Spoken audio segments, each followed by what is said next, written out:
নমস্কার। তো চলুন সবাইকে আমার চ্যানেলে ওয়েলকাম।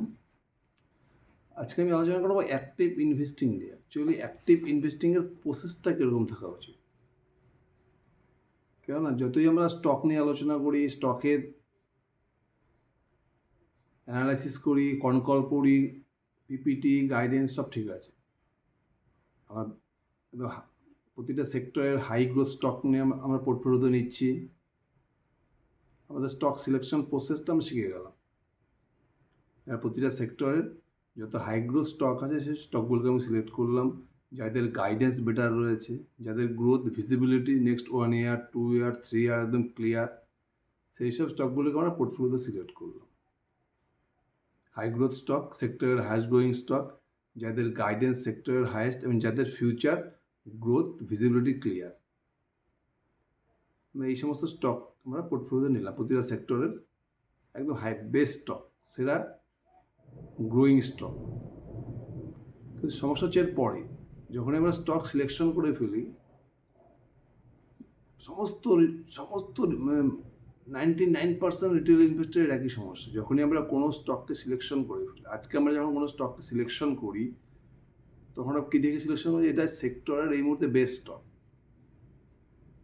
সেক্টরের হাইয়েস্ট গ্রোয়িং স্টক, যার গাইডেন্সও সেক্টরের সেই দেখে আমরা স্টক সিলেকশন করছি। এভাবে হয়তো আমরা পোর্টফোলিওতে 15টা 16টা বা 20টা স্টক সিলেকশন করলাম, একদম সেক্টরের টপ স্টকগুলো সিলেক্ট করলাম। বেশিরভাগ রিটেল ইনভেস্টরের মাইন্ডসেটটা হচ্ছে একদম ফিক্সড মাইন্ডসেট। আমরা ভেবে নিলাম যে যেই স্টকগুলোকে আমরা সিলেক্ট করেছি, যেহেতু এই স্টকগুলো এই মুহূর্তে সেক্টরের সেরা স্টক, মানে সব থেকে হাই গ্রোথ স্টক, এবং এই স্টকগুলোই আমার পোর্টফোলিওকে, মানে বছরের পর বছর ধরে স্টকগুলোই আমাকে দুর্দান্ত রিটার্ন বানিয়ে দেবে। আমার সমস্ত পয়সা বা পুরো ওয়েলথ আমি এই স্টকগুলো থেকে জেনারেট করতে পারবো। এটা কিন্তু আমাদের সমস্ত বেশিরভাগ ইনভেস্টারের মনের মধ্যে এটা একদম ঢুকে গেছে। মানে আমাদের কনসেপ্ট এরকম হচ্ছে যে যেই স্টকগুলোকে আমরা সিলেক্ট করলাম, আমরা কী দেখে সিলেক্ট করলাম? স্টকগুলো সেক্টরের হাই গ্রোথ স্টক। আমাদের কনসেপ্ট এরকম হচ্ছে যে স্টকগুলোই আমাকে সারা জীবন, যতদিন আমি শেয়ার মার্কেটে থাকবো, এই যে 15টা স্টক আমি সিলেক্ট করলাম বা 18টা স্টক আমি সিলেক্ট করলাম সেক্টরের টপ স্টক, এই স্টকগুলোই আমাকে লাগাতার ওয়েলথ ক্রিয়েট করে দেবে। সমস্ত ইনভেস্টারের বেশিরভাগ মানে সমস্ত মধ্যে 99% রিটেল ইনভেস্টারের মাইন্ডসেট এরকম রয়েছে, পুরো ফিক্সড মাইন্ডসেট। যেভাবে আমরা ব্যাঙ্কে কোনো এফডি করি বা ফিক্সড ডিপোজিট করি, একদম আমরা গভর্নমেন্ট এমপ্লয়েড পুরো মাইন্ডসেট নিয়ে আমরা শেয়ার মার্কেটে চলে এসেছি। আমি আজকে একটা স্টক নিয়ে নিলাম, স্টকটা পুরো রিসার্চ করে নিলাম, কনকল পড়লাম, পিপিটি দেখলাম, রেজাল্ট দেখলাম, সেক্টরের high growth stock, guidance super, সেই স্টকটা সিলেক্ট করলাম এবং আমাদের মনের ভিতরে ঢুকে গেলো যে যে এই স্টকটাই আমাকে সারা জীবন, যতদিন আমি শেয়ার মার্কেটে থাকবো, এই স্টকটা আমাকে লাগাতার পয়সা বানিয়ে দেবে। এটা প্রত্যেকের মাইন্ডসেট। আমি কেন বলছি, ধরুন আজকে আমি কোনো স্টকটাতে 3 মাস বা 2টি কোয়ার্টার আগে কোনো স্টকের কথা বললাম, এই স্টকটা এই মুহূর্তে সেক্টরের হাই গ্রোথ স্টক, খুব সুন্দর ভ্যালুয়েশন রয়েছে, স্টকটার গাইডেন্সও দুর্দান্ত, মানে এটা এখন এই মুহূর্তে এই সেক্টরের বেস্ট স্টক। এবার দেখুন 2টি কোয়ার্টার পরে বা এই কোয়ার্টারে এসে স্টক কোম্পানির রেজাল্ট খারাপ হয়ে গেল, প্লাস কোম্পানির গাইডেন্সও কমিয়ে দেবে।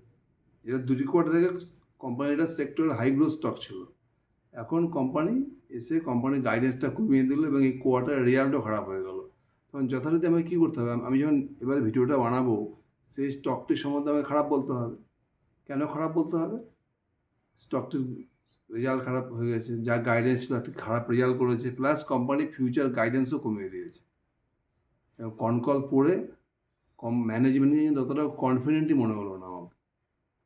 এবার আমি যখন এই ভিডিওটা বানালাম, তখনই আমাদের প্রচুর ইনভেস্টার কোশ্চেন করছে, কিন্তু আপনি তো 2টি কোয়ার্টার আগে বললেন স্টকটি ভালো, আপনার কাছে কালকে যেটা ভালো আজকে এটা খারাপ হয়ে গেল, না আপনার কথার কোনো দাম নেই। তার মানে আমাদের ইনভেস্টরদের, মানে আমরা সব জিনিসকে আমরা ভাবি এটাই পার্মানেন্ট, এই স্টকটাই পার্মানেন্ট। যে স্টকটাকে আমি পোর্টফোলিওতে নিয়ে নিলাম আজকে, সেই স্টকটাই আমাকে চিরজীবন পয়সা বানিয়ে দেবে।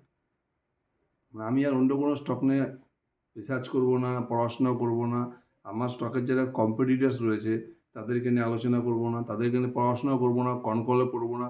শুধু আমি যে 15 থেকে 16টা বা 18টা স্টক বা 10টা স্টক পোর্টফোলিওতে নিয়েছি, এই স্টকগুলো আমাকে সারা জীবন পয়সা বানিয়ে দেবে। এটা হচ্ছে আমাদের শেয়ার মার্কেটে ইনভেস্টিংয়ের সবথেকে বড় প্রবলেম। আমি যতই স্টকের নাম বলি, স্টকের বিজনেস নিয়ে আলোচনা করি, গ্রোথ নিয়ে আলোচনা করি, যদি আমাদের মাইন্ডসেট পরিবর্তন না হয় না, মানে আমাদের শেয়ার মার্কেট জিনিসটা, শেয়ার মার্কেট তো কোনো গভর্নমেন্টের চাকরি না। আজকে আপনি চাকরিতে ঢুকে গেলে পুরো 60 বছর পর্যন্ত আপনি চাকরি করেই যাবেন একই ডিপার্টমেন্টে। শেয়ার মার্কেট হচ্ছে আপনি যখন কোনো একটা স্টককে নিচ্ছেন, আপনি একটা বিজনেসকে বাইং করেছেন, আপনি একটা বিজনেসে ইনভেস্ট করেছেন। আর বিজনেসটা কি? বিজনেস হচ্ছে দুনিয়ার মধ্যে, ওয়ার্ল্ডের মধ্যে সবথেকে কঠিন কাজ হচ্ছে বিজনেস করা। যত কাজ রয়েছে ওয়ার্ল্ডে, সব থেকে কঠিন কাজ হচ্ছে বিজনেস করা। আর বিজনেস ওয়ার্ল্ডটা সবসময় চেঞ্জ হতে থাকে।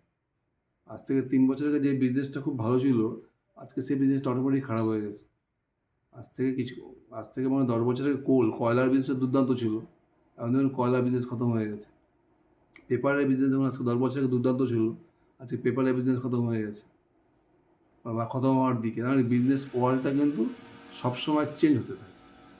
আর আমাদের ইনভেস্টররা কী হবে, আমরা একটা স্টক যখনই সিলেক্ট করলাম, সেই স্টকটা আমাকে সারা জীবন পয়সা কামিয়ে দেবে। কিন্তু শেয়ার বাজার এভাবে চলে না। শেয়ার বাজার সবসময় চেঞ্জ হতে থাকে। আজকে আপনার যে স্টকটিকে দুর্দান্ত মনে হচ্ছে, তাহলে সেই স্টকটি 2টি কোয়ার্টার, 1টি কোয়ার্টার বা 3টে কোয়ার্টার পরে স্টকটির বিজনেস গ্রোথ চলে গেল, কোম্পানি গাইডেন্স কমিয়ে দিল, তার মানে তখন সেই স্টকটি থেকে আর আমরা পয়সা বানাতে পারবো না। এটা হচ্ছে বেসিক প্রিন্সিপাল। না, আপনি যত স্টক সিলেক্ট করলেন, একটি স্টকও কিন্তু পারমানেন্ট না। যেই স্টকটা আপনার সবথেকে ফেভারিট স্টক, হচ্ছে এই স্টকটা আমাকে সারা জীবন পয়সা বানিয়ে দেবে, দেখো সেই স্টকটি একটি কোয়ার্টার পরে আপনার পোর্টফোলিওর সবথেকে খারাপ স্টক হয়ে গেল। কিন্তু সেলস গ্রোথ চলে গেল, কোম্পানির গাইডেন্স কমিয়ে দিল, প্রোডাক্টের তা সেই কোম্পানির প্রোডাক্টের ডিমান্ডই কমে গেল। আমাদের কিন্তু এই মাইন্ডসেট নিয়ে চলতে হবে। শেয়ার মার্কেট সবসময় ফ্লেক্সিবল, মানে এখানে আপনাকে পুরো ফ্লেক্সিবল হতে হবে। মানে আপনি একটা স্টক কিনে, আপনি জুয়েলারি সেক্টরের স্টক নিয়েছেন, এবার আপনার স্টক প্লাস আপনার পিয়ার্স গ্রুপ যারা কম্পিটিটার্স রয়েছে, প্রত্যেকটা স্টককে আপনাকে রেগুলার কিন্তু কনকল আপনাকে স্টাডি করতে হবে, বিজনেস অ্যানালিসিস পড়তে হবে, এভরি কোয়ার্টার রেজাল্ট ট্র্যাক করতে হবে, কনকল পড়তে হবে, পিপিটি পড়তে হবে। নাহলে কিন্তু আপনি কিচ্ছু বুঝতে পারবেন না যে আপনার পোর্টফোলিওতে যে কোম্পানিটা রয়েছে, সেই কোম্পানিটা আদৌ এখন সেই সেক্টরের বেস্ট স্টক কিনা। আমরা মোটামুটি সবাই মোটামুটি 15টা 16টা 18টা স্টক নিয়ে জার্নি শুরু করি হয়তো। আমি পুরো অ্যানালাইসিস করে জার্নি শুরু করলাম, কিন্তু আপনি দেখবেন এই 15 থেকে 18টা স্টকের মধ্যে পোর্টফোলিওতে নর্মালি মাত্র 4টে বা 5টে স্টক হায়েস্ট হতে পারে, যে স্টকগুলো হয়তো আপনার পোর্টফোলিওতে দেখবেন 2 বছর 3 বছর বা 4 বছর টিকে যাবে। এটা আমার পোর্টফোলিও তাই।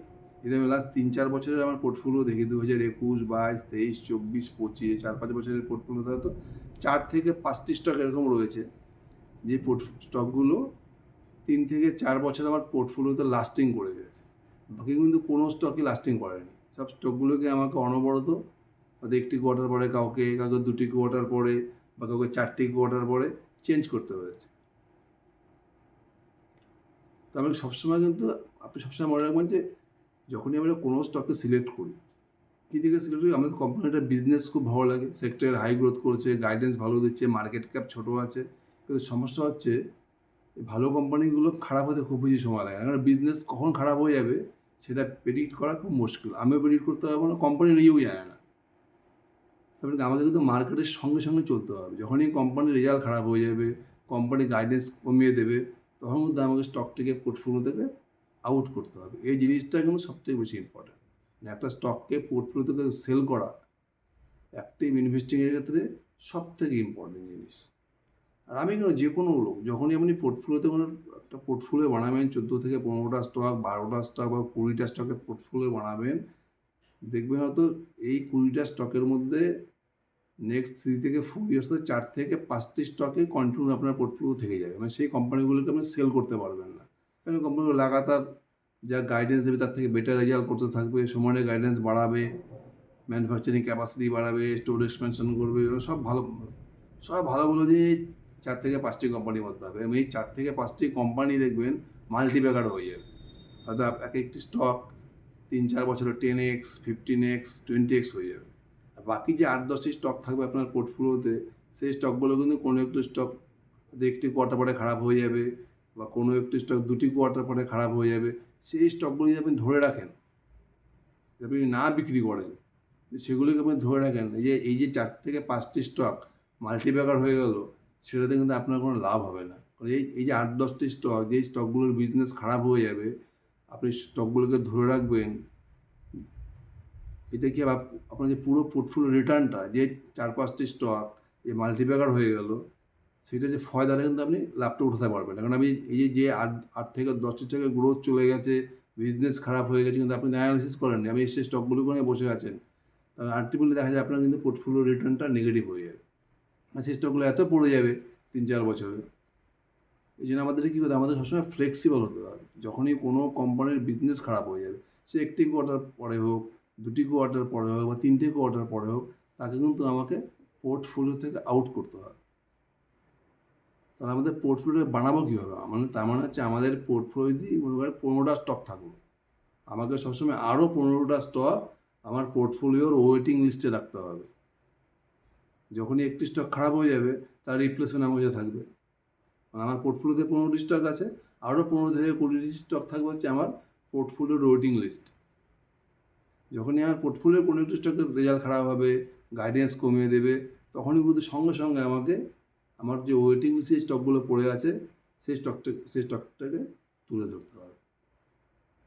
মানে আমাদের পোর্টফোলিওটাকে সবসময় রিব্যালেন্স করতে হবে। যেই কোম্পানি যত বেশি ভালো রেজাল্ট করবে, তার অ্যালোকেশনটা বাড়াতে হবে, সেই স্টকে বেশি টাকা লাগাতে হবে। যেই কোম্পানি খারাপ রেজাল্ট করতে থাকবে, তার অ্যালোকেশন কমাতে হবে। যে কোম্পানি একদম খারাপ রেজাল্ট করবে, গাইডেন্স কমিয়ে দেবে, তাকে পোর্টফোলিও থেকে আউট করতে হবে। এবং আমার ওয়েটিং লিস্টে যে কোম্পানি আছে, তার মধ্যে যে কোম্পানিটা বেস্ট রেজাল্ট করছে, বেটার গাইডেন্স দিচ্ছে, সেই কোম্পানিটাকে তুলে এনে আমাকে পোর্টফোলিওতে জায়গা দিতে হবে।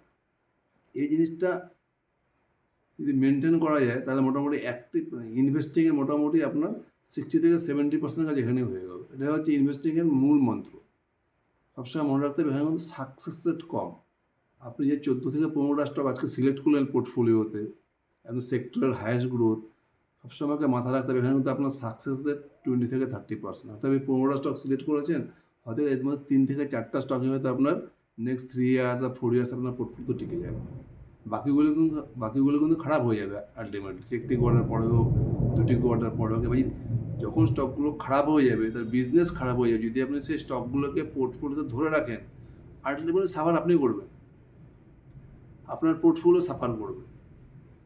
তার মানে আপনাকে শেয়ার মার্কেটের সঙ্গে চেঞ্জ হতে হবে। যখনই মার্কেট, শেয়ার বাজারে যখন আপনি এসেছেন, মানে বাজারের সঙ্গে সঙ্গে আপনাকে চলতে হবে।